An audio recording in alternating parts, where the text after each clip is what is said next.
Hello, everybody, and welcome back to the Bundesliga show brought to you by Over the Bar. Checking in tonight at a slightly earlier time, just to make sure that we could get fantastic guests, Gregg, onto the show, who I will introduce properly in a moment's time.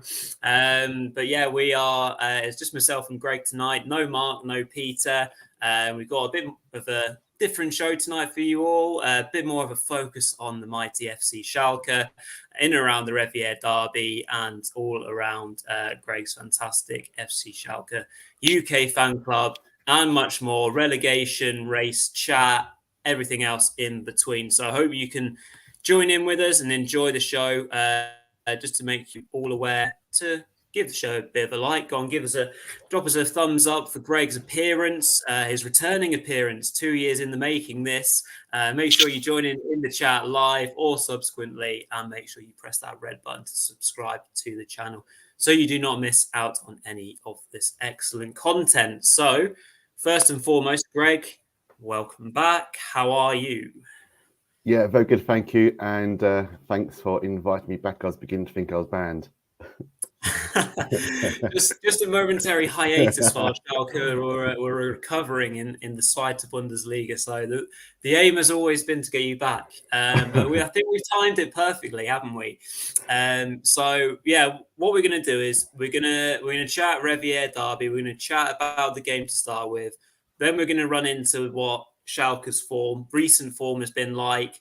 We're then, of course, going to cover and talk more about the fan club, the UK fan club that Gregg is chairman of. I want to know loads more about that, a bit more about Schalke's recent history, and then some relegation race chat. So loads to get through and loads to enjoy this evening. And we will try and get some questions that come in live. I think there's already been a few, which is great. So we'll be able to put Gregg on the spot. So, Gregg, the weekend's match, in terms of the overall spectacle, really, really exciting. The crowd was dead up for it from the start, but your side had to weather a bit of a storm to start with. The first 20-25 minutes was tricky for your guys, and Farman had to produce some very important saves to keep it at 0-0 to start with. Yeah, I mean, when you play a team that's challenging for the title, such as Dortmund, which I kind of hate to say, but it's the truth, you're going to expect to be under a fair amount of pressure, whether you're in the top half or whether you're struggling for relegation like we are. And it came as no surprise that they came at us fast. They've got undoubted quality throughout their team, even with injuries, and majority of their team, is significantly stronger than what our team is. So it came as no surprise. I think before the game, I mean, having a derby game is great until the game kicks off. Sure. So I was really excited about it until the actual game started, and then it dawned on me that actually, this is going to be really tough. But I'd have taken a point before the game. Sure. I think when we look back at the game, in terms of the chances and the possession, I think we probably won a point on the day. Do you think, before we talk more about the first half and then obviously more into the game, do you think it was a good time to play Dortmund based on your form and based on what happened midweek last week? Yeah, I mean, we have had a decent run of form ourselves. There's some belief in the squad, which is great to see. It appears that we found a bit of a backbone as well, which has been missing for certainly the first part of the season, and a fair few of the players have stepped up and become leaders, which helps rather than face as passengers, which they have been at times. And I think, whilst with the squad we have and the form we've had since the start of the year, I think we probably did as good as we could have hoped for. Dortmund had a tough night in London, which is good to see during the week. But they're all professional players, so they will park the baggage of disappointment very quickly. or at least they should have done to get themselves up for an important derby game. But I'd imagine Dortmund were disappointed with the outcome of the game and the week as well. Yeah, and then so as the first half went on, there was a couple of big moments. First and foremost, coming to that chance for Salazar after the Mats Hummels mistake. Kind of looked like I don't know if he was going for top bins. It wasn't by far and away a terrible shot. So he has a chance that goes through 1-on-1 with Meyer.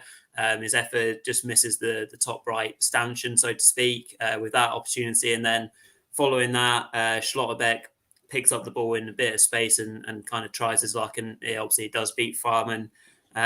Maybe slightly unsighted to then go 1-0 down. I guess that on the balance of play was deserved, as much as you wouldn't want to say that, Greg. But it was more of a pot shot that gave Dortmund that key breakthrough. Yeah, I mean, the Salazar piece, I would say it was a bad miss. A player of his ability, and also some of the goals he scored in recent times for us, I'd expect him to have the composure to at least hit the target. You've got to make the keeper work. If you do that, it gives up half a chance. But the Schlotterbeck goal, for me, I don't really point the finger at Farman, but I would like to have seen a bit more pressing from our midfield and defence in the lead up to that goal, because I think we kind of invited it. It was almost like, go on then, if you think you can score, have a pop, and guess what he did. Yeah, you often see that though, don't you? When you're playing in teams, you say, "Oh well, we'll set ourselves up well, and if he scores from X yards, then fair play to him." But yeah, maybe there wasn't enough quite of that pressing element to it. But so yeah, you went in at 1-0, and again a couple more saves by the keeper before half time again to keep it. Importantly, I think at 1-0 at half time. But then after the break, I wouldn't say all hell lets loose, but 3 more goals would follow. And well, the equaliser, the first equaliser, was a really well worked one, supplied by Frey down the wing. Really, really well. I say inviting ball for Bolter, who really couldn't miss actually to tap home. But what his third goal in a row, or back-to-back matches. Really having a really good season himself actually now. Couldn't really miss, and really nice slick play actually. And Frey, I thought, was a player that might not settle into the Bundesliga that well, but he has certainly done a job, shall we say, for the team. Yeah, I think he brings some physical presence, which we probably needed. Okay, his primary task is to score goals. He hasn't scored any yet, but I think he is a good addition. I think you say that Bolter couldn't miss, but this is Schalke, so anything's possible, and I've seen worse missed. So, but what was quite funny was how he decided to get tackled by a camera. I don't know if you saw that when he said about to go, he got taken out by a camera that wasn't moving. So I think he was so excited in the moment. He managed to forget there's a big camera there and hit the deck. Yeah, obviously the home crowd goes into delirium at getting back to 1-1. But before, I guess, the match can kind of settle back into a rhythm, Dortmund do go down the other end and get themselves back ahead via a really nice finish by Rafa Guerrero. Kind of Schalke just caught cold a little bit, I guess. Obviously, Guerrero did provide an assist. Well, I say an assist, counts as an assist for Schlotterbeck, so it was a good kind of match for him. Not much you can do about that, but then a real big chance, possibly to kill it for Bino Gittins quite soon after that, as he narrowly missed. But again, your side clung in there and did a real good job. And then Bolter would turn into, provider, plays in that cross for substitute Karaman. And perfect timing for him to get his first Bundesliga goal for the club. Really nice header, heading it back from whence it came, with, well, giving Mayer no chance really, and making that 2-2. Thoughts, well, mostly on the Schalke second equaliser, Gregg. I mean, nice bit of play and a really good headed finish, actually.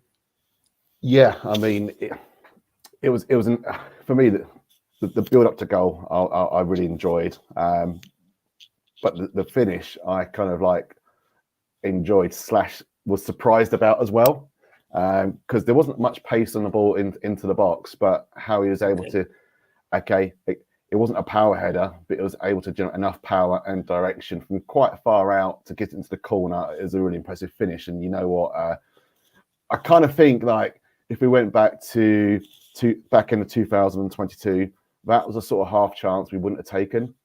It probably would have gone wide or been a great save. But I'd like to think that through our persistence and in the game, the bottle we showed, and the desire we showed, we kind of, I guess, earned a bit of luck throughout the game. So when we get those half chances, we were able to take it. Absolutely.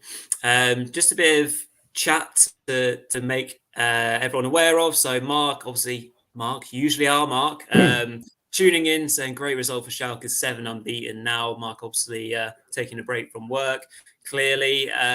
Kyle has Schalke have really good momentum behind them now. I expect them to stay up. We've got William Krem. Cheers from Canada. Excellent. Hope you're doing well, William. Thanks for tuning in. I think, as expected, we've got Delirious Nomads checking in as well, saying fair play to them. So they definitely deserved the draw. Hopefully they will stay up. The derby is a special game. So, yeah, absolutely some interesting comments, and thanks to everyone that's watching so far. Thank you for your questions, Ballon. We will fire them Gregg's way in a moment's time. So thank you again for everyone that's commented so far. We appreciate it. More to come. So lots of people have referred to the form of Schalke, who are now indeed 7 games unbeaten, Gregg. And it's obviously something that we can segue into. And I mean, where's this come from? Because this obviously the run of 0-0s came off the back of a 3-0 defeat to Frankfurt. So first game back after the World Cup winter break, and then a 6-1 loss to RB Leipzig, of course. So what happened in between then? Was it a good time for Schalke to just reset? Obviously, Thomas Reis coming in, obviously creating Bundesliga history by getting 4 0-0 draws in a row. Yeah. But all kind of joking aside, it was a seriously good platform to get Schalke into a better place, wasn't it? Yeah, absolutely. I think the Schalke management realised that we're not a charity supporting other clubs, and they realised they had to move Kramer out, who was a particularly bad appointment in the first place, who should never come into the Schalke role in the first place. But what I would say is, whilst we never really challenged at the top end Schalke for the Bundesliga, but we are Bundesliga champions for making rubbish appointments for coaches. I don't think no one can compete with us on that front. We are world class. Yeah. But what I would say is, for once, it looks like we've found a good guy in Thomas Reis. I think his culture, his charisma, it fits in well with the club and what we stand for. I think the players have bought into it. I had first-hand experience of watching Thomas manage Bochum early in the year during a very rare Schalke win at the Veltins. I was literally behind the dugout, and it's quite comparable watching him engage with his players at Bochum versus how Kramer is engaged with the Schalke players.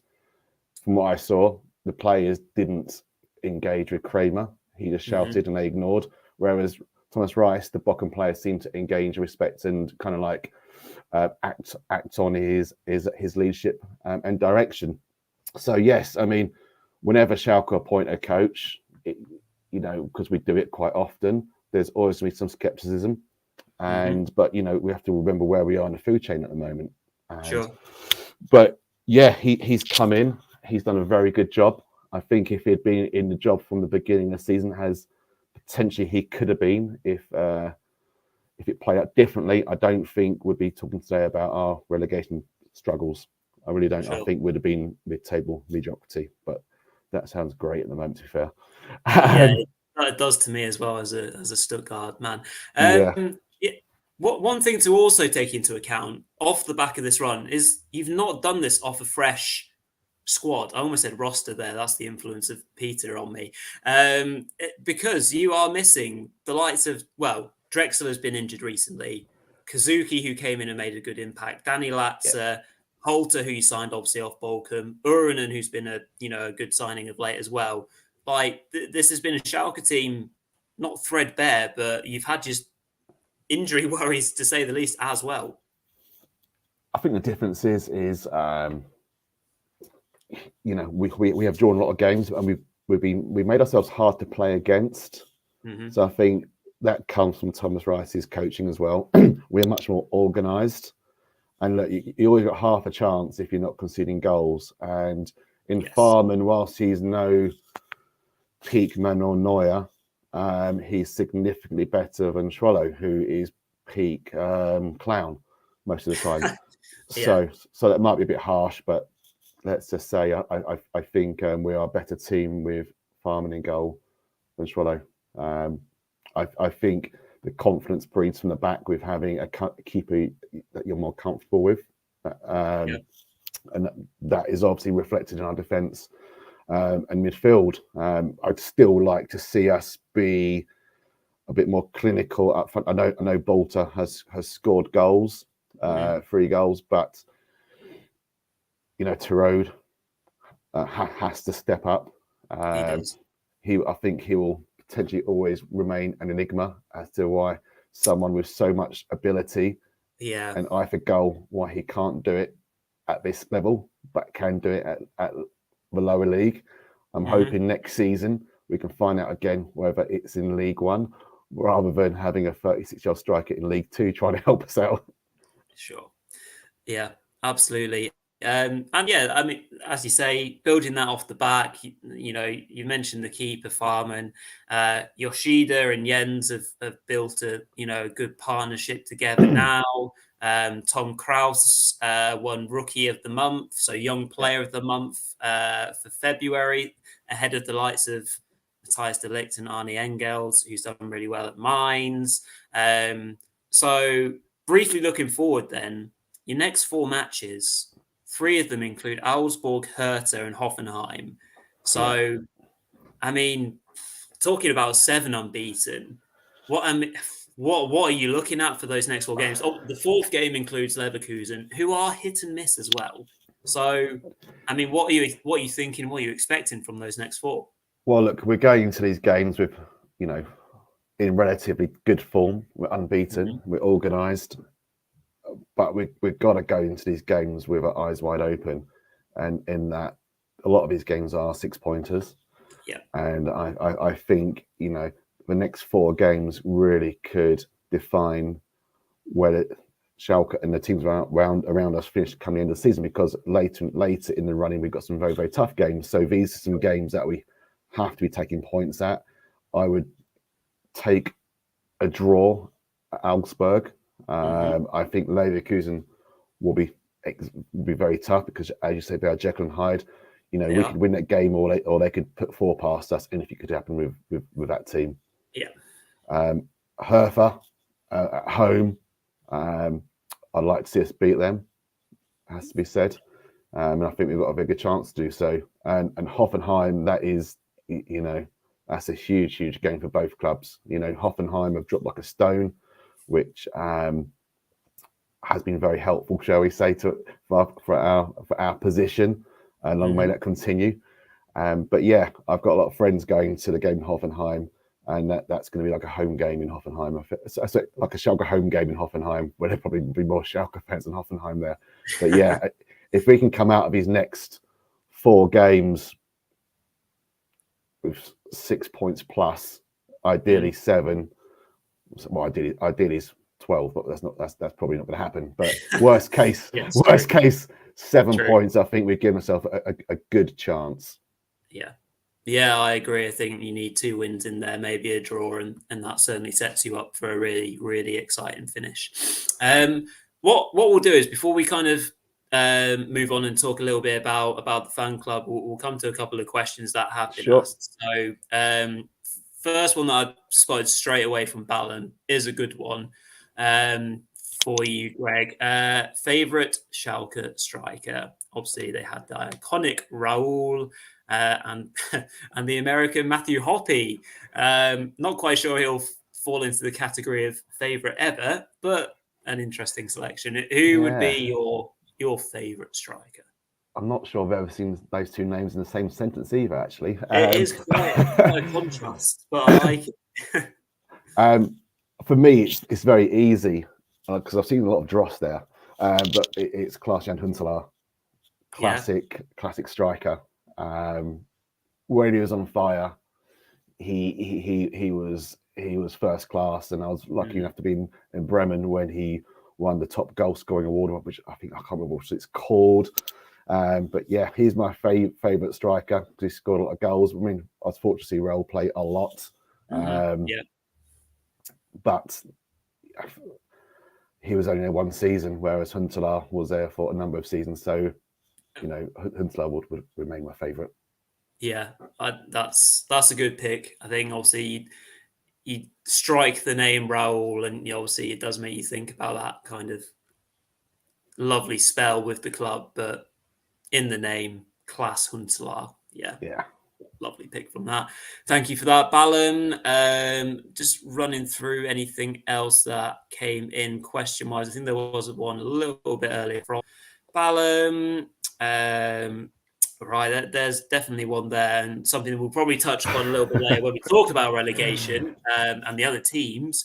If Schalke can avoid the bottom 2, which 2 teams do you see going down, Greg? If you'd asked me this question before last Friday, I would have said Bochum as one of them. Yeah, so would I. But they've shown some balls to go to Cologne and get a result. So that really makes it a difficult question. I'd like to think one of those teams going down will be Hoffenheim. Good chance. Yep.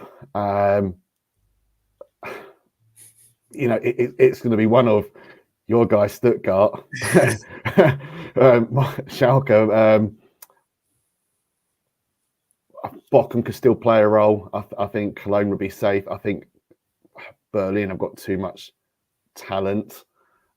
Well, yeah, they do have talent, but does it come through often enough? It's so difficult. There's so many permutations. I think goal difference is going to play a role, which isn't good for us because we concede a lot and don't score a lot. So that's not a good combination. But for me, it's a hard one to pick out. I know who I'd like to go down because it won't involve us. But I probably would take at this stage. Actually, I would definitely take at this stage a relegation playoff spot. Yeah, absolutely. I can't be too greedy. We can't be too greedy at this end of the table. One more question from Ballon, then we'll move on. And this is an interesting one, actually. And yeah, I mean, obviously, in regards to no more Gazprom money, and obviously the club removing themselves from that situation, and it's well versed that Schalke were hit badly by COVID, and obviously as a result of pulling out of Gazprom. As a supporter, do you think that will affect the club a lot? I mean, it's already had an impact itself. So, will this be an ongoing thing for the years to come still? Well, look, it depends what angle you want to come at this question, really. From a moral standpoint, I'm happy that Gazprom are no longer part of the football club. Yeah. That can only be a good thing. From a financial perspective, yes, it will have an impact because the sponsorship was significant. There's no getting away from that. We are a club laden with debt, and that will continue whether Gazprom was our sponsor or, I don't know, a fast food shop in Gelsenkirchen High Street. It doesn't matter. We would always have a debt because we seem to be very apt at spending big money on poor players. So a lot of that Gazprom money actually went on some really, really, really poor players. And we paid big wages as well. So the flip side to not having the Gazprom money is we can't waste a load of money on rubbish players, which is a sort of a positive. But yeah, we don't have the benefits of some of our competitive set when it comes to like the transfer market. From outside looking in, most will probably think we would have because of the size of the club and the fan base, but years and years of bad management, whether it be bad transfer fees, managing debt, the stadium costs, or also letting our best players go for free. You know, I think Rakitic we sold for like €3 million. Unbelievable. We had we had a lot of good players who were worth a significant amount of money, who we let run their contracts down, and they left for nothing. So we probably lost out over the last 10 years, probably well over €100 million worth of players who have left the club for a bag of crisps. Yeah, effectively. So interesting questions there from Ballum. Thank you very much for that. If you do have any other ones, pop them in the chat and we'll try to come to them before the end of the show. Bit of chat from Kyle and William in around those 0-0s were again, Schalke were the better team in many of those 0-0s. Absolutely, I think that's the case. William saying the World Cup break may well have saved Schalke, giving Rice the ability to reset and obviously have more time with the players. Because not many of our players were off on duty because I guess the caliber of player we had. Very true, but positives in the end. So let's talk a little bit, Greg, about the FC Schalke UK Fanclub. You can see all the details going below, which have been going below all show long, and they will continue to. So if you want to learn a bit more about them, head over to the website. Gregg obviously runs the Twitter page. There is obviously a Instagram and Facebook page as well. So first and foremost, Gregg, the club are going to be celebrating the 10th anniversary of the fan club on the 20th of May 2023. That's in time for your match against Eintracht Frankfurt, I believe, and you've just secured yourself some, or you've just booked your plane tickets. So tell us a little bit more about the 10th anniversary and what's going to be going on. Yeah, I mean, it's the last home game of the season. It's the penultimate game of the season. I dare say the mood on the night is gonna be reflective of potentially the result of the game and the implications. It could be an absolute. Well, it will be fun. There'll be lots of like-minded Schalke fans from the UK and Germany there who are there to have a good time and to catch up. But I'd like to think we can also celebrate as well safety. That would be a perfect occasion for the party and all for many reasons. But fingers crossed, Eintracht Frankfurt don't do to us what they have been doing in recent seasons and putting quite a few goals past us, because then it might be a bit of a somber affair. They certainly have the ability to score with Kolo Muani and Co up front. That's brilliant. So yeah, so the fan club started back in April 2010, and the fan club was set up to help UK fans with the likes of access to tickets, absolutely, tours in and around Schalke, and loads more different kind of trips that you've been associated with. So yeah, where did that all kind of stem from? Was it just a mutual finding of Schalke love online, or was it kind of just a pub conversation, perhaps? No one was swiping left or right, I can assure you that. I think it was timing, really. I think there were a number of people, British people who were based in Germany, or people who have lived in Germany now back in the UK, or just people in the UK like myself, who had an interest in Schalke FC. And there was no real kind of central platform for getting together and having a club. In Germany, what's big difference between in Germany and probably the UK fan scene is fan clubs are integral to the experience, and most fans are part of a club or some organisation of some sort. And there wasn't one for the UK fan club, so there's lots of people from Yorkshire, Kent, London, all over the place coming together and randomly finding each other at games. So via Chris in Germany, he helped put together a UK fan club, because it's not a straightforward process of putting a page on Facebook. You know, it's a case of having official links with the football club. And he did the groundwork, and on a day-to-day basis, you know, he's the main man that runs it, because it can be quite a full-time occupation too, because you know we are a pretty big fan club. I think it's best part of 400 members now, who are scattered across the UK and mainland Europe. So it's a fan club that has had has seen the best of Schalke, shall we say, in the days of the Champions League years, and we've seen the downsides as well around COVID and some of the League Two experiences. And I dare say probably the first half of this season hasn't been too much fun as well for most members either. True. So 400 members in total. And obviously, as you say, it's not an easy thing to run. I myself were involved in the Stuttgart fan club from an American point of view. Obviously, I'm not living in America, but I kind of collared onto that. And I can see all the background work that's always going on with the chairman, which you are, Gregg, and all the kind of different representative roles. So when I was on the website earlier, I saw another role from one of your team. It looks like probably the best role out of all of them, which we were talking off air about. And there is an official currywurst and Veltins taster. I mean, that sounds like a hell of a role. And we mentioned that it wasn't exclusive, so this particular person isn't constantly sent currywurst and Veltins beer. But where's that come about from? Yeah, I mean that's my friend Shane Askham. He's very proud of that title. We should. But generally, when you see him in Germany at the game, he will be sampling a large quantity of both the aforementioned currywurst and Veltins, so it sticks really. And I think it's a great title. There's worse titles out there. 100%. Yeah, absolutely love that. Question in from William: what is your most memorable moment in the 10 years of being within the fan club? You know what?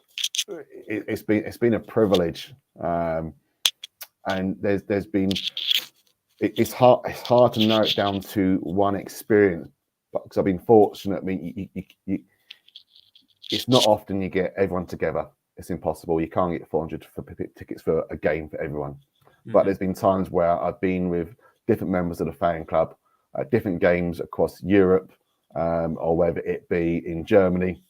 But one of my favourite moments has to be when we had a number of members over from the UK and from Germany for when we played Arsenal in the Champions League a fair few seasons back, and we won 2-1. There's nothing more satisfying than seeing your team win in the country you live in, especially when your in-laws are all Gooners as well.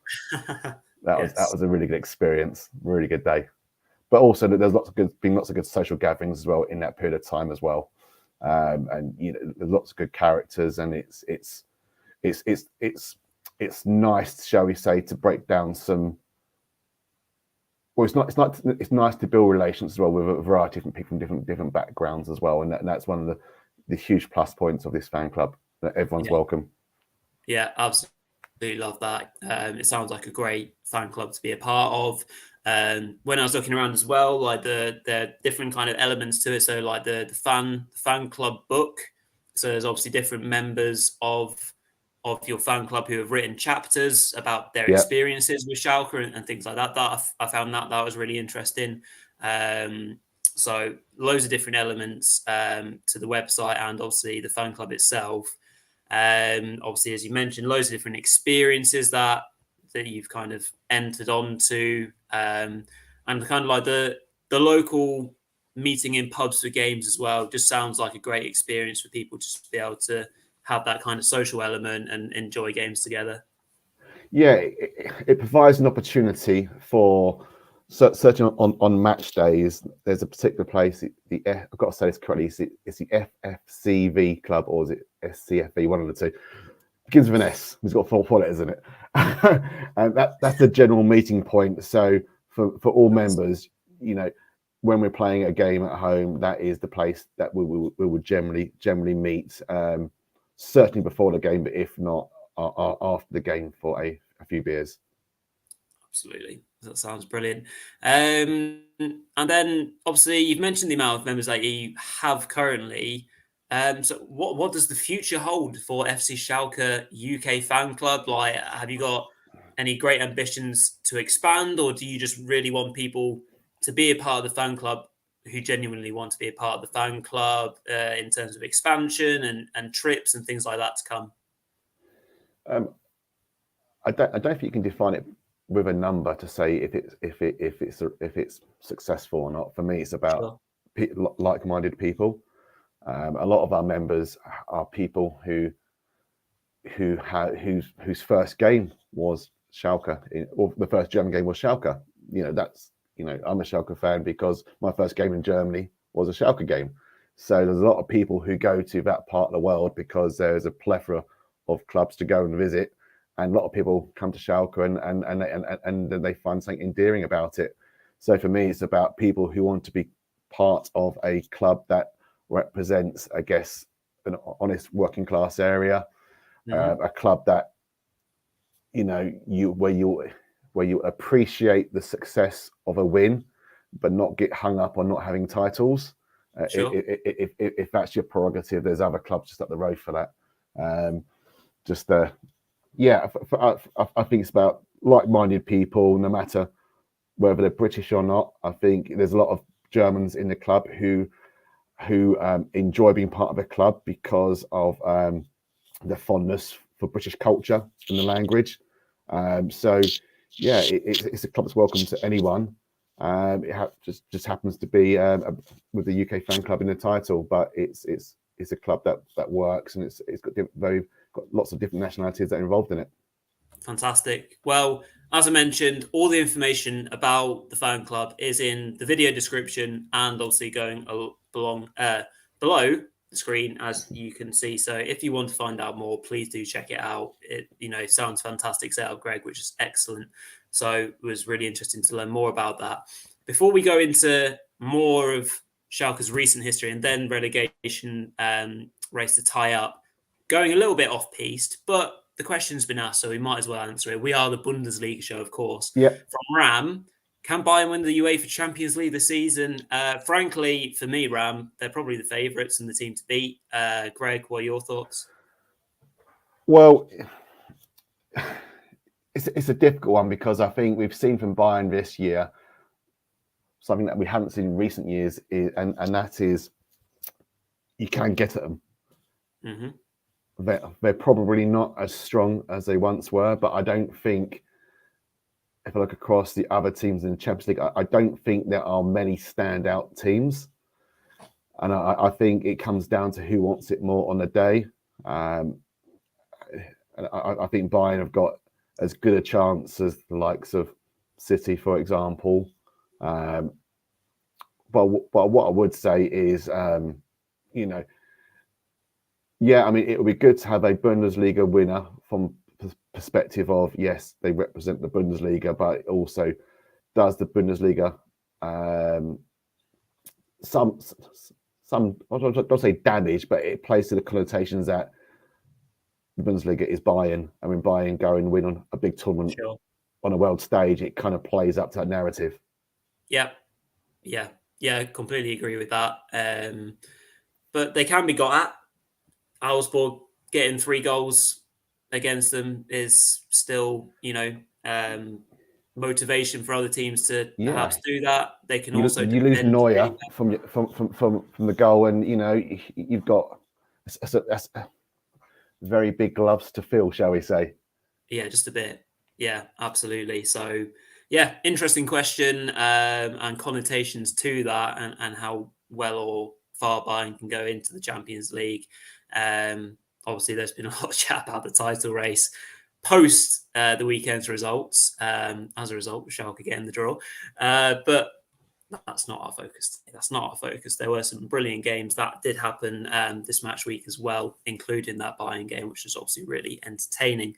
But alas, let's refocus. Let's refocus on to Schalke. And their recent history, Greg, has been, well, somewhat of a roller coaster, just to put mildly. I think I'll quite easily forget that Schalke were in the Champions League as recent as the 2018-19 season and played Man City in the round of 16 under Domenico Tedesco.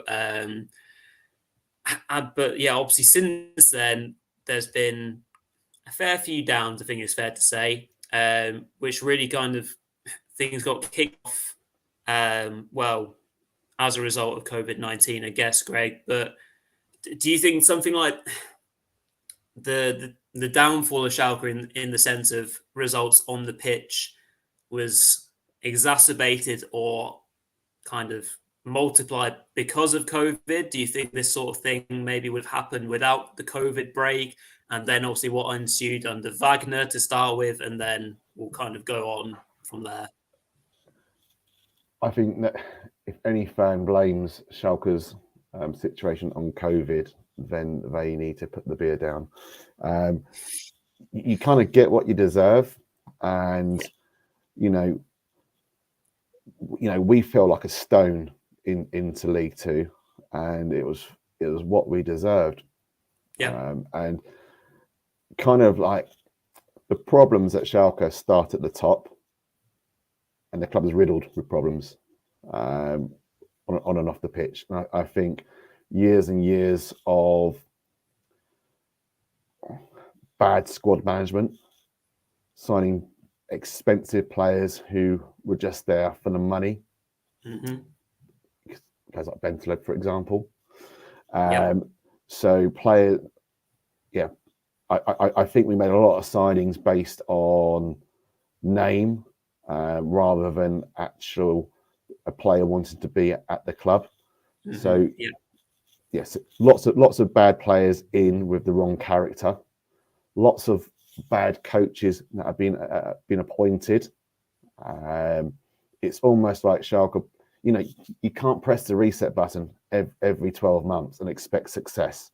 Mm-hmm. After a while, you're going to get what you deserve, and we got what we deserved, and we deserved to be relegated. We were terrible, and it kind of, I think it kind of needed to happen as a wake up call, because I think a lot of Schalke fans, certainly, for those people who have been around for a while, that they would have seen times before when we was in League Two, and they haven't always been a team that's challenged at the top end of Bundesliga 1, but certainly in recent times, most football fans will know of Schalke because of their links to Europe, shall we say, mm-hmm. and some decent players. But we got what we deserve, years and years of bad management. And I kind of think going down needs to happen to kind of refocus the football club on what's important. It's not sustainable. How we was operating wasn't sustainable. We didn't spend a lot of money in League Two, but we kind of invested well in players who knew what to do to get out of that league. Sure. I mean, even with a terrible manager like Gramazis, we still managed to stay in touch, and thankfully, Busquets got us over the line. Mm-hmm. But when you've got someone like Simon Terode in your team who scores goals for fun in that league, you've always got an advantage.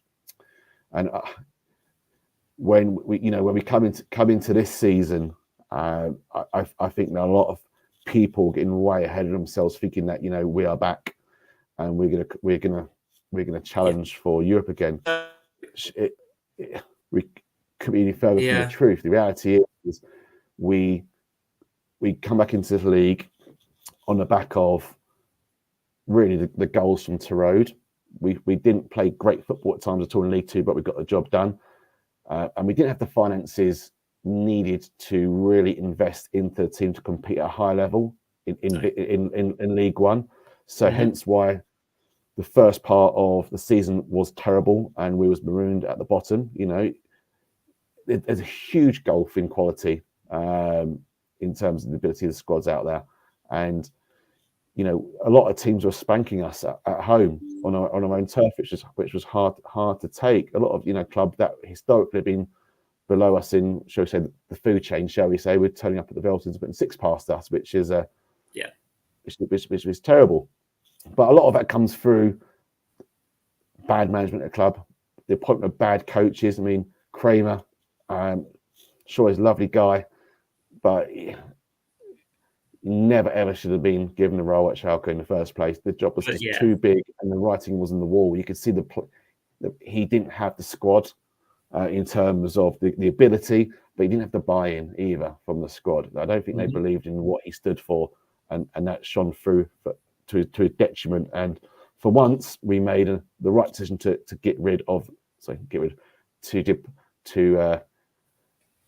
part companies, shall we say, with a coach. And it looks like we've got a coach now in Rice that isn't necessarily going to take us back to where we need to get to back in the glory days. But he's, I think we bottomed out. He's installed the right characteristics in the team. We're playing for each other. We've got a system. There's a belief, and I think I like to be optimistic, shall we say, that we will come out of this season still in League One because of the difference that he's made. I don't think enough praise can go his way, and I think there's a lot of good coaches in the Bundesliga, but he's come in and done a job with a team that's probably the worst in the league in terms of ability. Sure. And we're probably still nowhere near, you know, good, shall we say, but he's getting the most out of what the tools he has at his disposal. And I think that's been a real positive. And I'd like to think that we'll come out of this league, out this season in League One, and he will be supported in a sustainable way in over the summer to give us a chance to make that next step next season in the glory land of mid-table mediocrity. Fantastic. Yeah, well, really interesting to hear your thoughts on that kind of period of time. Like, how many resets or how many, you know, chances can a board or, you know, get? Particularly the season where you went down. Obviously, the 4 managers, the 4 head coaches, that would have, you know, played a part in it. Just so many top level decisions that just seemed so backwards and so, well, rushed, reactionary, but still constantly making errors, and obviously led to the Sviter. At one point in the Sviter, it didn't necessarily look rosy. You had to win your last 8 or 9 or in a row, and then you obviously ended up winning it on the last day. But yeah, really, really interesting to hear your viewpoint on that, Greg. But nice to now kind of tinge it with a slant of positivity, which is what we're all about on the show. Absolutely. So I think but it is hope that kills you. This is very true. Yeah, absolutely. And yeah, well, I think that's a nice way to kind of finish off the Schalke element. So we'll just spend literally a couple last minutes before we finish off talking about the relegation battle itself. We know Schalke's profile at the moment. We know what they're leaning towards. At the weekend, well, for both of our sides, Greg, didn't get off to the best start, as we saw Bochum earn a really important 2-0 win away to Köln, who just look completely toothless at the moment. Honestly didn't think they'd score a goal if they were playing for, well, all night. Bochum didn't look overly threatening themselves. Obviously, 2 set pieces kind of do the job. And like we said earlier, we probably would have penned them for relegation before Friday, but now, you know, they're back in the race particularly. Absolutely. I think if you look back at the weekend, they were, I guess, of the teams at the bottom, they were the winners, the true winners over the weekend. And that win, I think it surprised many people. It surprised myself. It ruined my ACCA, but hey ho. But at the same time, it kind of upped the ante on the likes of Schalke, Stuttgart, Hertha, and Hoffenheim, because I'm pretty sure most of those clubs were banking on a Köln win, and that didn't happen. So potentially that result helped with motivation for those other teams at the bottom end to get a result. We don't know, but hey, you know, I was convinced that Bochum would not get the win, but it wasn't to be. Yeah, very true. So yeah, two sides that then were able to earn draws were Hertha and Stuttgart against Frankfurt and Mainz respectively. I think I would have penned Hertha more likely to lose because Mainz's form has been so impressive. Frankfurt are on the dip, so I didn't expect Stuttgart to win, but I expected them to be involved in a close match, and lo and behold, they were. And at times, they probably were the better team. So disappointed, maybe not have won there retrospectively, but a point still pushes them in the right direction, slowly drawing our way to safety, it seems. But I think a lot of the times when we talk about relegation on the show, we refer to teams' home form. And that's really important for the likes of Bochum, Hertha recently, and Stuttgart, because they don't, generally speaking, do well on the road. Yeah, I mean, if I look back at the weekend again, on paper, you know, Hertha shouldn't be anywhere near where they are, and Mainz have been fantastic. I mean, Mainz, I think, are like they should be a blueprint for a lot of clubs, not only in Germany but across all the top divisions in Europe, because they don't spend big money, but they invest well, and they play system and they get results. Yeah, I mean, I kind of thought that would be a draw, that game, personally. Mm-hmm. I kind of expected, I'm sorry to say this, I thought Frankfurt would beat you. Nothing personal, and I hope they would have as well, but to make our lives a bit easier. But I think as a Stuttgart fan, you can look back at that as a good point, because if you base it on the league, you know, I'm pretty sure you would have taken a point before the game. Yeah, 100%. Yeah, absolutely. And then, so we rather shockingly are now left with this format, the table as it is, with Hoffenheim now rock bottom. I mean, we'll just kind of finish off with them, I guess.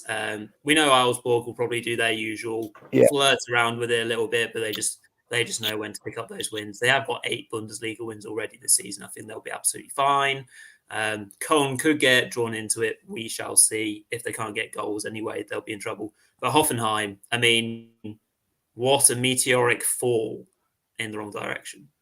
Yeah, it's been brilliant, hasn't it? And I'm saying that through the lens of the more teams down the bottom end with Schalke can only be a good thing. I'll park their ownership for the time being. I won't involve politics today, but yeah, I mean, hey, more the merrier. If Köln and Augsburg want to come join the party at the bottom, be my guest. But Hoffenheim, I mean, yeah, okay. They've been a really good team over the last few years. Had some really good players, and they've scored goals. They've been entertaining. So it is a surprise actually how they've dropped like a stone.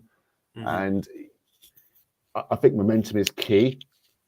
And I don't think they would have expected to find themselves in this position. They're in it, and I don't know enough about them to understand whether they've got players with the character to turn that ship around. I think if they weren't involved at the bottom with us and Bochum, etc., I think it'd be looking a lot bleaker for aforementioned teams. But sure, yeah, as it stands, I think Hoffenheim, you know, especially if the teams around them get results versus Hoffenheim, it could be Sandhausen away next year for those guys. It could be indeed. I was expecting a bounce from them under Pellegrini Matarazzo, obviously former VfB head coach, but doesn't seem to have happened. And that's quite worrying, I think, for the Sinsheim club. Yeah, I'd imagine that the 50 fans they got all no, I won't go down that route. Sorry. I have missed this, to be fair. It's been a while since we've had someone of an affliction to give some banter around, so I'm enjoying it. It's Apologies, good. Hoffenheim fans. Didn't mean to offend you. They'll be fine. They'll recover. But I think that's about it. We've gone on for about 55 minutes and taken up your time, Greg, and I know time is tight on your end. So we'll start to finish up. But it's been brilliant to chat all things Schalke, learning about the fan club, and a little bit about the relegation race, which could well heat up even more before the end of the season. Just before we finish, thank you to everyone who's watched and commented tonight. Really appreciate some really good questions for Greg as well. Make sure you smash a like on the video. Please do. It really helps with the algorithms.